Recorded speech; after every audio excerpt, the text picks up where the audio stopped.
Halo semuanya, selamat datang kembali di Berseman. Masih bersama saya Victor. Kita kembali lagi di dalam segmen Filter, di mana di dalam segmen ini kita akan membahas mengenai kebenaran firman Tuhan dalam keseharian kita sehari-hari sebagai orang Kristen. Dan di episode kali ini kita membahas mengenai sesuatu yang krusial, itu adalah apakah orang Kristen boleh bercerai. Namun sebelum kita bahas lebih lanjut, jangan lupa untuk tekan tombol subscribe dan juga nyalakan loncengnya ya, supaya kamu semua nggak ketinggalan video-video selanjutnya. So, mari kita bahas. Perceraian semakin hari semakin meningkat di seluruh belahan dunia, tidak terkecuali di Indonesia. Menurut situs Lokadata, tingkat perceraian Indonesia terus meningkat. Pada tahun 2015, sebanyak 5,89% pasangan suami istri bercerai hidup. Jumlahnya sekitar 3,9 juta dari total 67,2 juta rumah tangga. Pada 2020, persentase perceraian naik menjadi 6,4% dari 72,9 juta rumah tangga atau sekitar 4,7 juta pasangan bercerai. Tentu ini adalah masalah yang serius bagi kita orang Kristen, karena semakin lama mungkin saja ini menjadi seakan-akan new normal di dalam masyarakat. Nah pertanyaannya, apakah sebenarnya itu perceraian diperbolehkan nggak sih dalam Alkitab? Kalau tidak, apakah yang harus kita lakukan?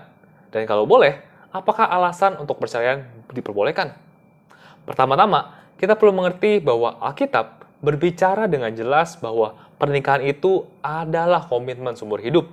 Bahkan Yesus mengatakannya dengan jelas di dalam Matius 19 ayat ke-6. Demikianlah mereka bukan lagi dua, melainkan satu. Karena itu, apa yang telah dipersatukan Allah tidak boleh diceraikan manusia.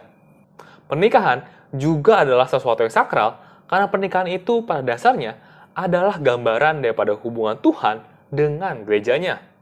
Dr. Beth Falker Jones, Associate Professor of Theology dari Wheaton College, berkata seperti ini.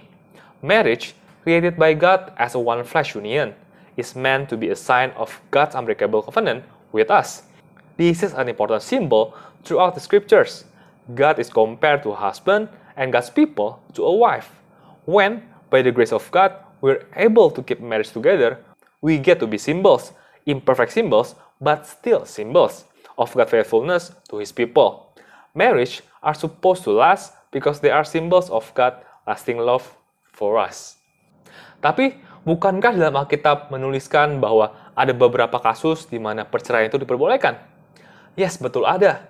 Tapi sebelum kita membahas ke sana, kita perlu mengerti bahwa walaupun dalam beberapa kasus perceraian diperbolehkan, tetapi tetap pengampunan dan rekonsiliasi harus diperjuangkan dan dikejar sebaik mungkin. Karena ingat, perceraian itu adalah gambaran hubungan Tuhan dengan gerejanya. Dan Tuhan sampai mati untuk menebus kita semua. Oke, lalu kasus seperti apa sih di mana perceraian itu diperbolehkan? Kalau kita mengacu ke dalam Alkitab, ada dua buah kasus di mana perceraian itu diperbolehkan. Yang pertama adalah pada saat salah satu pasangan melakukan perzinahan dan dia tidak mau bertobat dan kembali setia pada pasangan nikahnya. Matius 19 ayat 8-9 menuliskan seperti ini. Kata Yesus kepada mereka, karena ketegaran hatimu, Musa mengizinkan kamu menceraikan istrimu, tapi sejak semula tidaklah demikian. Tetapi aku berkata kepadamu, barang siapa menceraikan istrinya kecuali karena zina, lalu kawin dengan perempuan lain, ia berbuat zina. Tapi sekali lagi kita perlu ingat bahwa ini diperbolehkan, bukan diharuskan. Karena ada begitu banyak pasangan yang mampu untuk membangun kembali pernikahannya setelah mengalami masalah yang berat. Yang kedua adalah pada saat pasangan kita bukanlah seorang Kristen dan dia dengan sengaja dan juga permanen meninggalkan kita.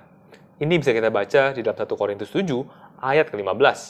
Tetapi kalau orang yang tidak beriman itu mau bercerai, biarlah ia bercerai. Dalam hal yang demikian, saudara atau saudari tidak terikat. Tetapi Allah memanggil kamu untuk hidup dalam damai sejahtera. Lalu, pertanyaan berikutnya adalah, bagaimanakah dalam kasus kekerasan dalam rumah tangga? Apakah dalam kasus ini perceraian juga diperbolehkan? Apakah kita harus terus-menerus membiarkan diri kita tersakiti dalam suatu hubungan pernikahan? Mengenai hal ini, Alkitab tidak mengatakan secara jelas mengenai boleh ataupun tidak boleh. Namun, saya akan mengutip perkataan daripada Dr. Craig Keener. Beliau adalah Professor of Biblical Studies di Asbury Theological Seminary. Dia berkata bahwa, if a husband beating his wife, that will certainly seem to be a violate the one flesh union. If he were beating himself, we recommend physiatric help. If he is beating his wife, who is supposed to be one flesh with him, he is certainly not treating her as one flesh. Ada juga Volker Jones, penulis dari Faithful, A Theology of Sex. Dia menuliskan dengan sangat menarik seperti ini. In Matthew 19 verse 9, Jesus forbid divorce except for unchastity. When a spouse breaks the marriage covenant through sexual sin, porneia, there are biblical grounds for divorce. Divorce is not, of course, required in such cases, but it is permissible. I see this as a way that Jesus protects us in the world torn apart by sin.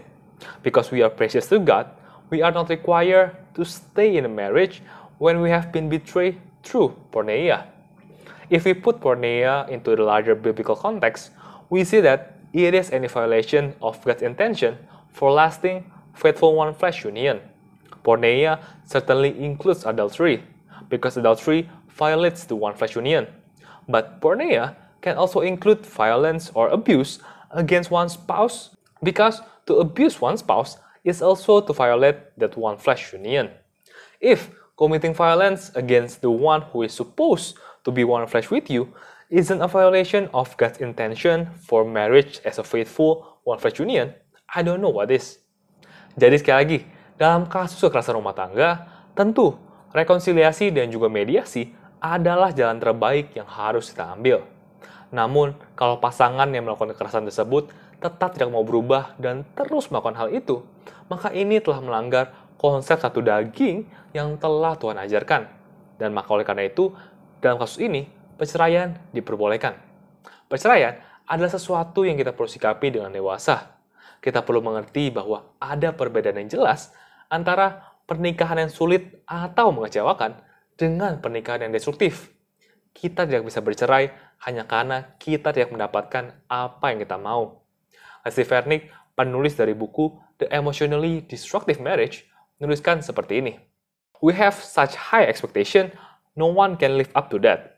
When you're disappointed in your spouse because they're not as romantic or ambitious or as spiritual or as handy or whatever it is that you wanted out of that marriage, and you're disappointed and you see somebody else who got those qualities, you begin to become contemptuous or critical or disappointed instead of being grateful and appreciative of what you do have.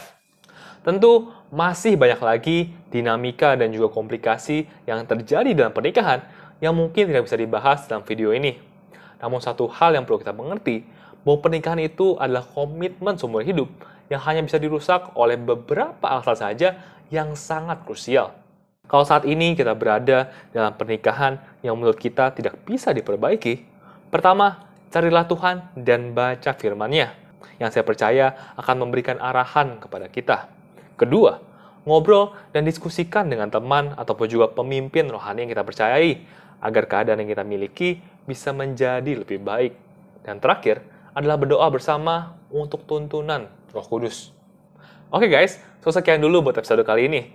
Semoga episode kali ini bisa membantu kalian semua ya. Thank you guys for watching. See you in another episode. Tuhan Yesus memberkati.